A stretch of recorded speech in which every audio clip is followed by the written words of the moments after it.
भारतीय सेना अब अपने हवाई सुरक्षा तंत्र को और भी मजबूत बनाने की दिशा में तेजी से कदम बढ़ा रही है। इसी क्रम में हाल ही में सेना ने AK-630M integrated mobile gun system यानी एकीकृत मोबाइल गन सिस्टम के शुरुआती परीक्षण सफलतापूर्वक पूरे कर लिए हैं। यह सिस्टम न केवल बेहद तेज है बल्कि अत्याधुनिक तकनीक से भी लैस है।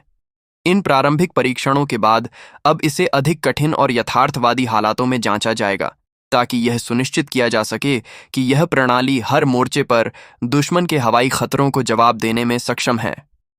AK-630M मूल रूप से एक नौसैनिक हथियार प्रणाली थी जिसे सोवियत संघ द्वारा विकसित किया गया था और बाद में रूस ने भी इसका उपयोग जारी रखा। इसे क्लोज इन वेपन सिस्टम या CIWS कहा जाता था, जिसका इस्तेमाल जहाज़ों को मिसाइल और एयर स्ट्राइक्स से बचाने के लिए किया जाता था। अब भारत ने इस समुद्री प्रणाली को जमीन पर तैनात किए जाने लायक मोबाइल गन सिस्टम में बदल दिया है। इसका उद्देश्य है सेना के जमीनी टुकड़ियों को चलते फिरते हवाई सुरक्षा देना।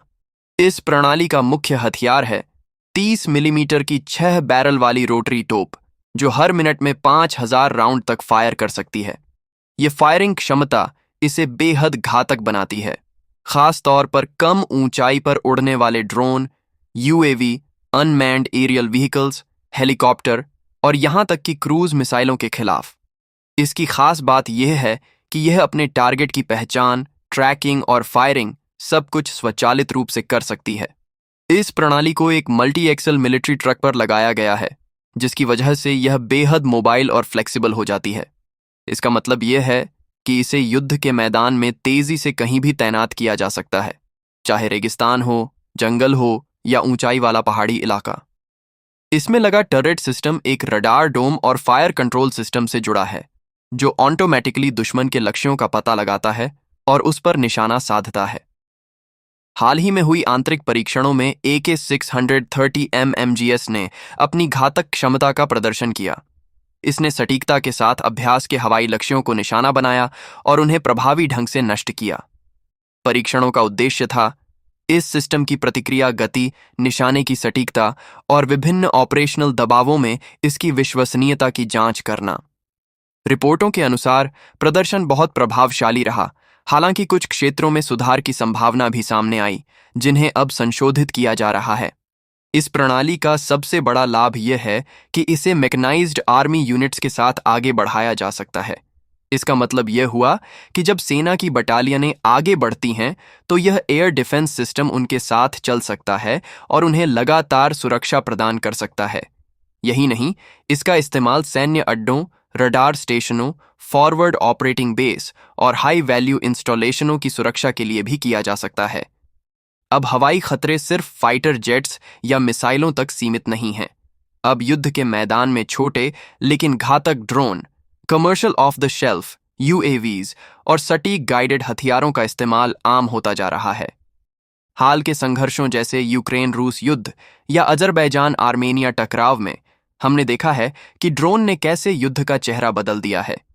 ऐसे में भारत को भी ऐसी तेज प्रतिक्रिया वाली प्रणाली की आवश्यकता है और AK-630M उसी आवश्यकता को पूरा करता है। आने वाले महीनों में इस प्रणाली के और भी कठिन परीक्षण होंगे, जो वास्तविक युद्ध जैसी स्थितियों में किए जाएंगे। इनमें देखा जाएगा कि क्या यह सिस्टम भारतीय सेना के व्यापक एयर डिफेंस नेटवर्क जैसे आकाश से सफलतापूर्वक जुड़ सकता है, क्या यह हर मौसम में समान रूप से प्रभावी रह सकता है, और क्या यह एडवांस्ड ड्रोन, कम ऊंचाई वाले स्टेल्थ टारगेट्स और गाइडेड बमों को रोक सकता है या नहीं। AK-630M MGS की तैनाती भारत की व्यापक वायु सुरक्षा रणनीति का हिस्सा है। एक ओर हमारे पास S-400 जैसी लंबी दूरी की मिसाइल प्रणालियां हैं, तो दूसरी ओर आकाश NG, QRSAM जैसी मध्यम दूरी की स्वदेशी प्रणालियां भी सक्रिय हैं। ऐसे में AK-630M एक लघु दूरी का तेज और मोबाइल डिफेंस लेयर बनकर इस मल्टी टियर रक्षा कवच को पूरा करता है। इसका डिजाइन, मोबाइल प्लेटफॉर्म और घातक फायरिंग क्षमता इसे बेहद उपयोगी बनाते हैं, खासकर संवेदनशील क्षेत्रों, अग्रिम चौकियों और सीमावर्ती इलाकों की सुरक्षा के लिए। आने वाले वर्षों में जब यह सिस्टम पूरी तरह से परीक्षण और अपग्रेड होकर सेवा में शामिल होगा, तो यह भारतीय सेना को हवाई खतरे के प्रति और भी ज्यादा मजबूत बनाएगा। यह था भारत के नए mobile air defence system AK-630M MGS का पूरा विश्लेषण। अगर आपको यह जानकारी पसंद आई हो तो वीडियो को लाइक और शेयर करें, चैनल को सब्सक्राइब करें और ऐसे ही डिफेंस अपडेट्स के लिए जुड़े रहें हमारे साथ।